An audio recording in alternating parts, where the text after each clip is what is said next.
Hello and welcome to the news on HOMEF TV. I am Kome Ojomo. First, the highlights. HOMEF uses poetry as solution to human challenges.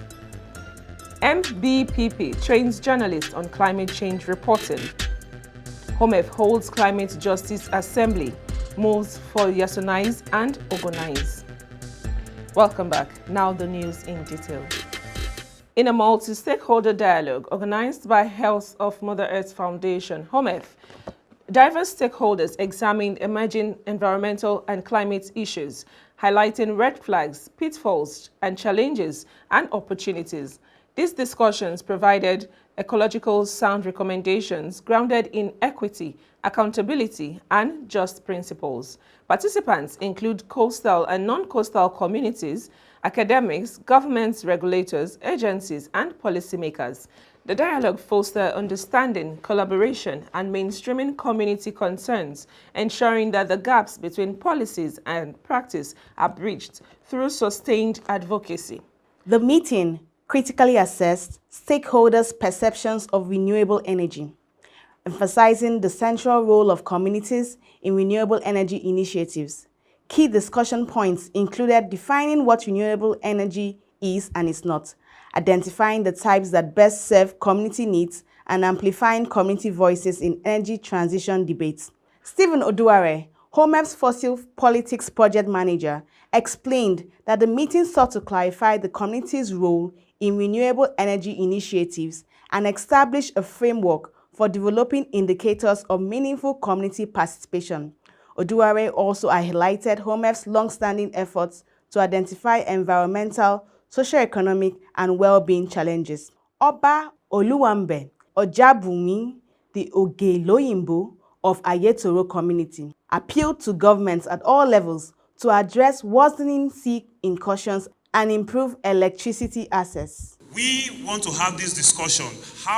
What do we foresee as the renewable energy for our communities, for Ayetora, for instance? How do we manage it when it comes on stream? How do we ensure that it is sustainable? So those are the kind of conversations that we want to have, and we want to leverage on the expertise of every one of us, because we are all critical stakeholders from the communities where the projects would take place, to those who will implement it from the government side, company side, and to the civil society people who will ensure and push that the right thing needs to be done, and done as at when it is supposed to be done. So we are all stakeholders. I learned a lot about renewable options. Ayetoro love energy because we had electricity. We are the foremost community to have electricity. We understand the effect of using generators and other hydrocarbon to generate electricity, the effect on the environment, as it affects ozone layer and climate change, and our health because of the exhaust and the CO2. So we have been looking forward to a meeting like this where we would have more understanding of alternative energy. Participants commended the organizers for an enlightening session. If there is no energy anywhere, there is nothing we can do. The place cannot be industrialized. In the time of our forefathers, we have this electricity energy that was used to support the industries we had in Ayetoro before. The initiative HOMEF brought to us now has given us many insights into digging deep into our brook of knowledge. Thank God for the organization of these, or the organizers of this program, because government cannot do anything without the input of the people. And when we have agencies like this that try to bring the attention of the government to the people, and to try to link the government and the people in a way that they have not done before. So many things that government think was not possible or were not possible becomes possible. It's a thing of joy to us that we see an NGO facilitate a program like this. Ordinarily, it is the duty of a government to protect the life and property of every citizen of the whole country. The local government have put a mechanism in place where we relate with Mr. Governor, and Mr. Governor will also relate with Mr. President. And I want to ensure and assure you today that all what we demonstrated here and deliberated today, I am going to relate with Mr. Chairman.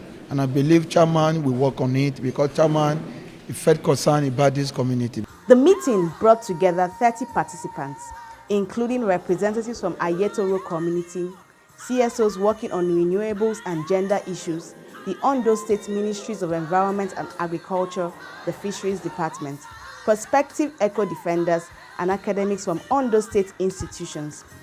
Oduda Basiasukwo for HOMEF TV. A one-day poetry session on the HOMEF's community and culture thematic area was held to raise awareness about environmental challenges facing the Niger Delta region. The event featured poetic performances and readings from the celebrated Nigerian poet, Professor Tanure Ojaide, whose environmentally charged works were the focal points for the reflection and discourse. Participants were drawn from civil society organizations, literary circles, and academic institutions, including the University of Benin. Our correspondent, Onome Etisuru, completes the report. Dr. Nemo Bassi, Executive Director of the Health of Mother Earth Foundation, HOMEF, delivered an illuminating speech on the role of poetry and environmental consciousness, emphasizing the unity between humans and nature. Speaking on Professor Ojaide's works, Bassi said, "Some of the things I've picked from Ojaide's books reinforce what HOMEF believes to be environmental protection." In his presentation, Professor Ojaide emphasized that his poetry aimed to promote ecological literacy and to challenge both the Nigerian public and creatives to play an active role in the restoration of the environmentally degraded Niger Delta. The essence of the event is for us to underscore the fact that there's a lot of knowledge buried in our literature, in our poetry, in our fiction, in our songs, in our movies, that we ought to harness, that we have to bring to the forefront as to reinforce our demands and to remind ourselves that pollution is not part of our culture. Our people were very careful about the quality of environment in which they live in, the quality of food that they ate, and they wouldn't pollute or contaminate their water bodies, their foodstuff, or even their land. There were norms in the past, rules that were set by communities to ensure that there was continuous availability of biodiversity, that they didn't overfish, they didn't overhunt, they didn't burn bushes unnecessarily. They had to leave even crop rotation. You leave the land for some time to recover by itself. So that all these things, we are bringing them again to the forefront so that we can remind ourselves and then learn to do things differently. The struggle continues. We've not achieved what we want in the Niger Delta. The environment has been spoiled, and all we have to do is to make things better. Each person should realize that each person has the responsibility to make sure that we do something to make the environment safer, better, more conducive to human living. When the environment is luxuriant, we human beings will also be luxuriant. And we should not think of ourselves as the only people God created. God created the trees, created the animals, and they're to be part of an existence, a cycle. It's not just there for us, we can kill them as we like. So what we should take away, that each of us should try to do something to make the environment much better than it is today. Participants shared key experiences from the interaction. I learned a lot, yes. This is the first time I'm seeing Professor Tanure Ojaide. Nobody attends Dr. Kennedy's class and not hear of Tanure Ojaide. He's been talking about his poems and I have started reading his poems. And I think he's a fantastic writer, yes. He does like looking at his works, you can do a critical analysis of eco-criticism because he talks about the environment and his poems captures it. It just does justice to it, and I'm happy I came today. Thank you. It's a privilege to be here today, and I did not expect less of Reverend Nimo. He did well, and by inviting one of our most prolific, talented poets to come and tell us about our environment today, we are grateful, and we have gained a lot. And henceforth, I'm sure that those who didn't know it before will be reminded to take care of what they do with the environment. We have been called to try in individual and collective capacities to preserve the environment, not to let the environment be spoiled totally in our time. Want to go?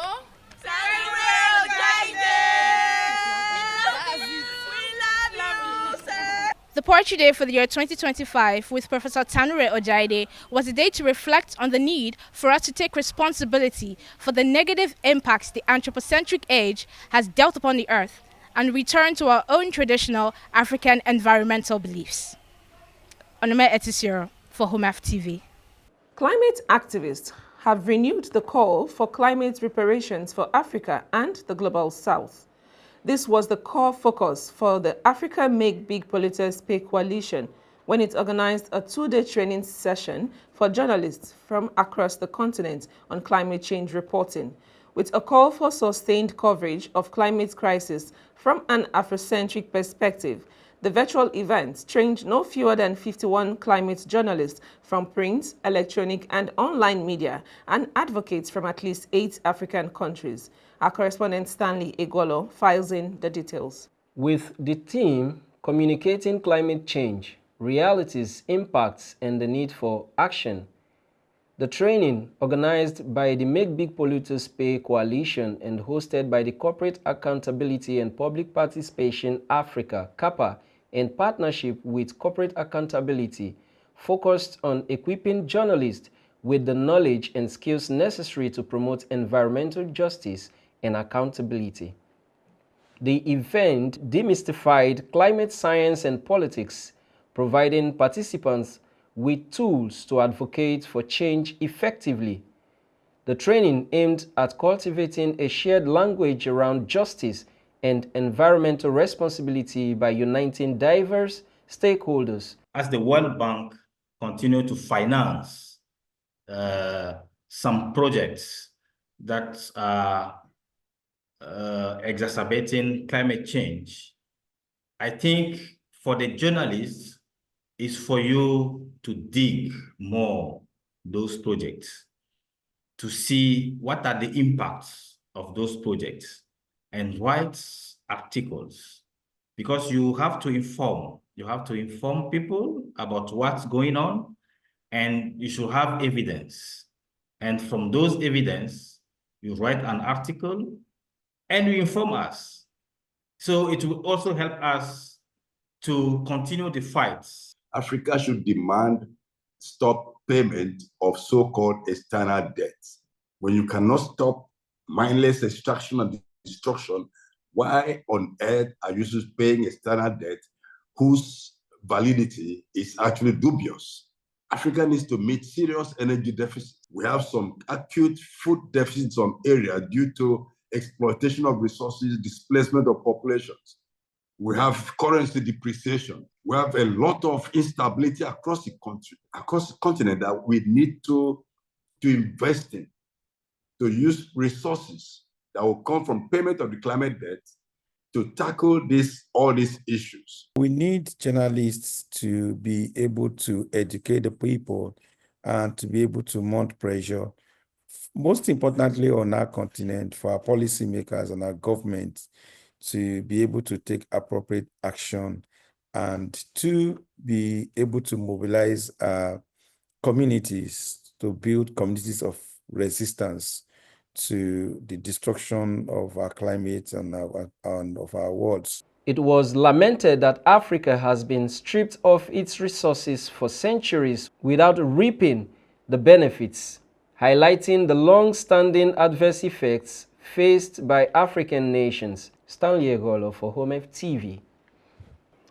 In commemoration of World Earth Day, Health of Mother Earth Foundation, HOMEF, organized a one-day climate assembly and volunteers convergence where the unity of purpose among Niger Deltans took the center stage. The Climate Justice Assembly, which drew over 100 participants from across oil-producing communities in the Niger Delta, exposed the impact of oil extraction on communities. People from Rivers, Bayelsa, and Edo states were in attendance to share their impacts from oil activities.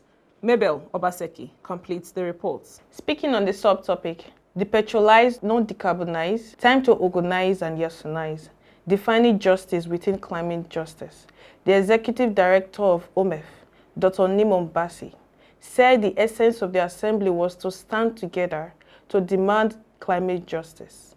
The environmental activists called for unity of purpose amongst Niger Delta CSOs. Youth were also charged to be the voices that are extremely important because their future are at stake.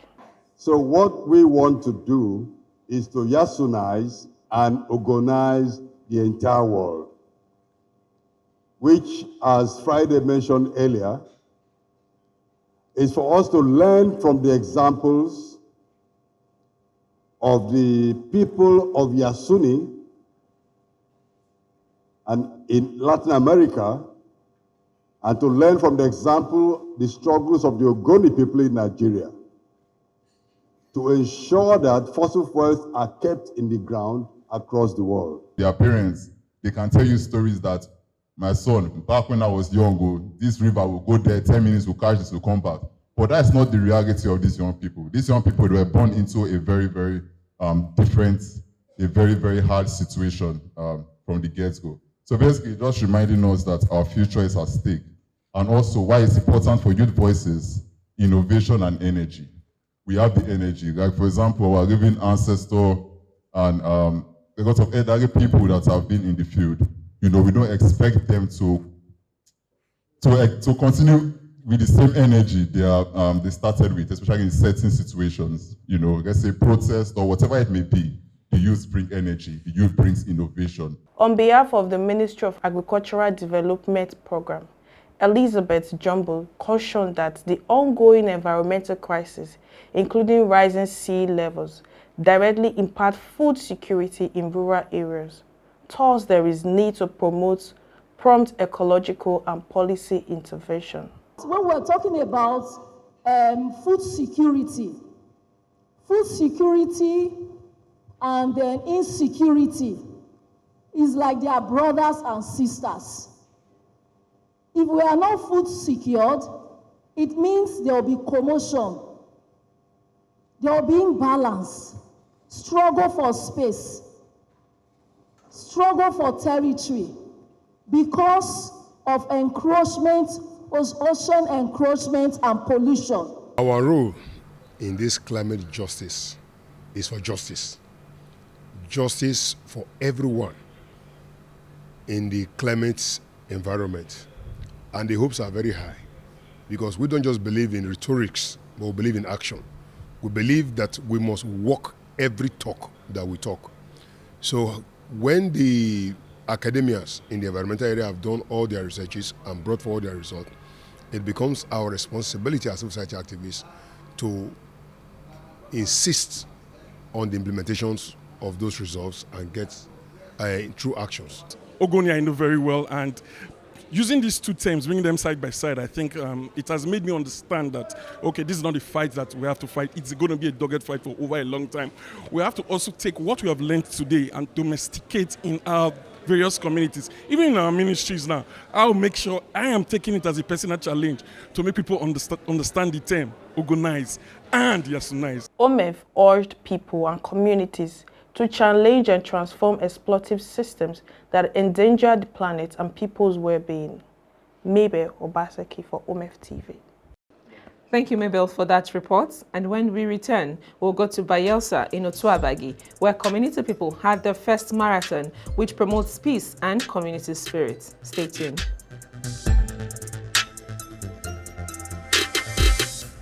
Are you looking for a conducive and serene environment to carry out your research works and need the right content to be at your best? Are you a lover of academics and intellectual books? Do you seek proper works of research for knowledge enhancement? Or you want a place to read at your leisure? the HOMEF Library and Resource Center is the right place to be.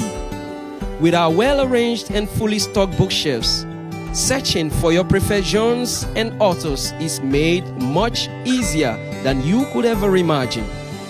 With our well-experienced librarians and guides, you've got a reading and research pleasure to catch up with. At HOMEF Library and Resource Center, Benin City, Nigeria, it is simply an unforgettable experience.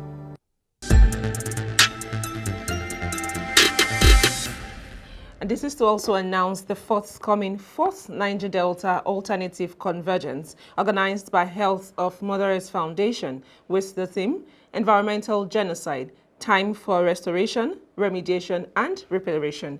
We hope that you find time for that event and be a part of it.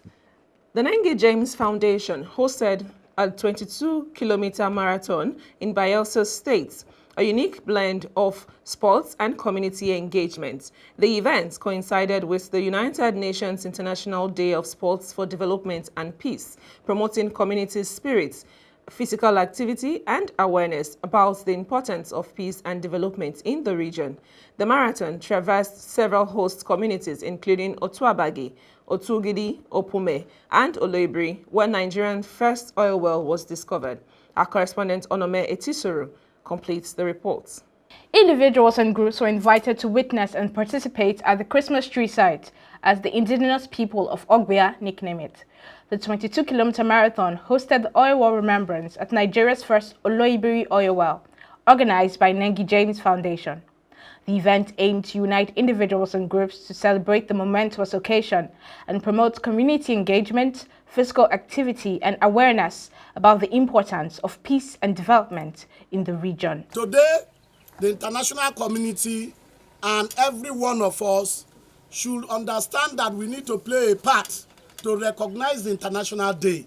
That is why April 6th, if you Google, you will see it. April 6th is specially designed by United Nations to commemorate sport as for development and peace. Organizing the first edition of the Oloibiri Marathon is an indication that Nigeria, specifically the Nengi James Foundation, and of course the founder, Chief Honorable Nengi James, is beginning to understand that Nigeria, for us to prosper, recognizing the very basics, the very fabrics for which our wealth comes from.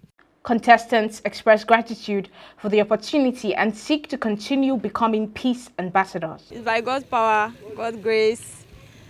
I don't expect I can do this by breastfeeding mother, but I just have the belief that I could do it. Hosting this significant event at the historic Oloibiri oil well was a proud moment, underscoring the importance of this location to Nigeria's history. Onome Etisioro for HOMEF TV.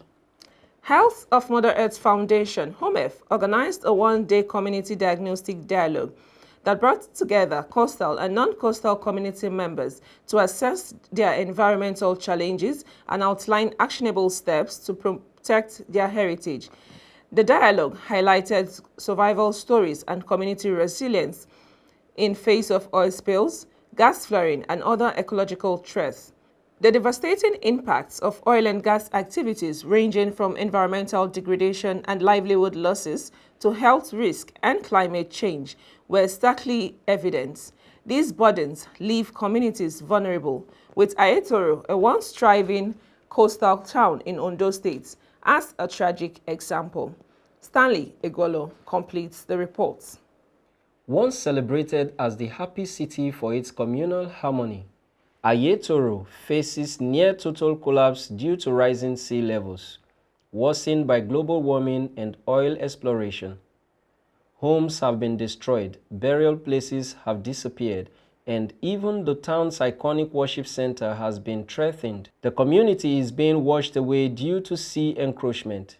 There is also the issue of pollution from oil spills. Stephen Oduware, a program manager at the Health of Mother Earth Foundation, HOMEF, stated that the meeting exposed how environmental assets, community ecological defense norms, environmental challenges and hazards, and needed actions can be documented. Urgent action is needed and government presence must be felt so Ayetoro does not go extinct. The traditional ruler of the community, Oba Oluwambe Ojagboumi JP, the Ogeloyinbo of Ayetoro community, appealed to governments at all levels to come to their aid despite the involvement of multinational corporations, which have not only contaminated their waters but also contributed to the worsening sea incursion. This palace where we are now, according to them, was built in 1960, and the palace is almost totally gone. I mean, the ground floor of this palace has been taken by water, and who knows, in the coming months, who knows what will happen to the remaining structure. So there is need for urgent action to stop the water from further encroachment and to also stop the pollution that go on in the community. Environmental problems that we are facing in Nigeria, in Ilajet, and in Africa, to have a single united front. We must have this kind of dialogue on basis that is relentless. We must continue to galvanize effort. We must continue to create avenue for this kind of discussion. We must ginger the communities who have lost hope, haven't tried to governments at various levels, and their voices seem to be like voice of the people in the wilderness. So HOMEF has brought this renewed hope and energy to frontline communities that hope is not lost, something can still be done. Community members shared their struggles, reinforcing the urgent need for collective action against extractive industries' abuses while recounting their loss since the encroachment began. The people in Ugbo land are suffering as a result of ocean surge, and we hope that the government and the governmental agencies will come to our rescue. Because if you go to the back of this building now, you see that the ocean has gotten to this place, and we are begging that the government will save us. Because it's not only Ayetoro alone. Jinwo is affected, Mese, Bagira, Awoye, Molutein, and other communities in Ugbo land. So we plead with the government agencies and the federal government to come to our aid. The one-day educational dialogue and consensus building just came to an end here in Ayetoro community, and one take-home is the resolve of community people to unite and resist against extractives and what destroys their environment. Health of Mother Earth Foundation also urged for the need for urgent actions against environmental destruction, extractives, and as it is, human rights violation, and call on relevant agencies to take the needed action before it is too late. I am Stanley Egolo reporting for HOMEF TV. In the Niger Delta, the toll of oil extraction is not measured solely by environmental degradation, but also deep personal and communal wounds borne by women. For decades, relentless oil spills, gas flaring, and creeping encroachment of pollutants have stripped away the natural resources these women depend on for survival. The rivers, once teeming with life and source of water for daily needs, now carry toxic remnants of crude oil that poisons farmland and devastates fisheries for cornerstones of local livelihoods. Traditionally, women are the primary caregivers, food providers. They find their roles increasingly burdened by loss and hardship as they struggle to secure clean water and cultivate the land that once sustained their communities. Against this backdrop, Kebekasie Women Development and Resource Center and her allied community women organization held a feminist convergence and trauma healing session.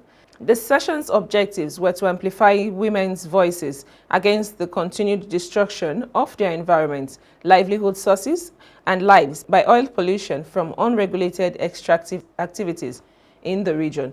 It aims to strengthen women's resilience and build their leadership capacity to lead local advocacy action.